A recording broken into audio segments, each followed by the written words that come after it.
Chris Watts is making headlines again, and this time he's blaming his Jezebel mistress for his crimes. In 2018, a pregnant Shanann Watts and her two daughters, Bella and Celeste, went missing. According to her husband, Chris Watts, he had no idea where his wife and daughters were and just wanted them to come home safe. But police quickly honed in on him as he was giving bizarre media statements and so many holes in his story. The truth over time would start to come out.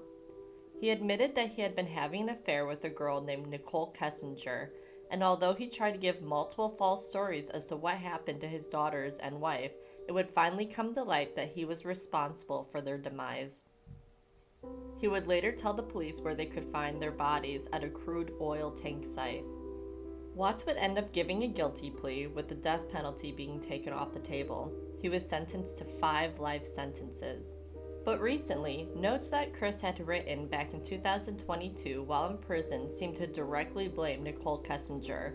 As a form of praying and journaling, Watts would write letters to God. One of the letters said, "Dear Heavenly Father, I have backslidden. I am like a sheep gone astray from the flock and have fallen into a pit. The snare of the enemy has entrapped me. The words of a harlot has brought me low. Her flattering speech was like drops of honey that pierced my heart and soul. Little did I know all her guests were in the chamber of death." It's interesting that he seems to be looking everywhere to cast blame and take the heat off of himself. Kessinger, since his arrest, has been off the radar, and things like this letter leaking to the public, I suspect that she'll continue to lie low.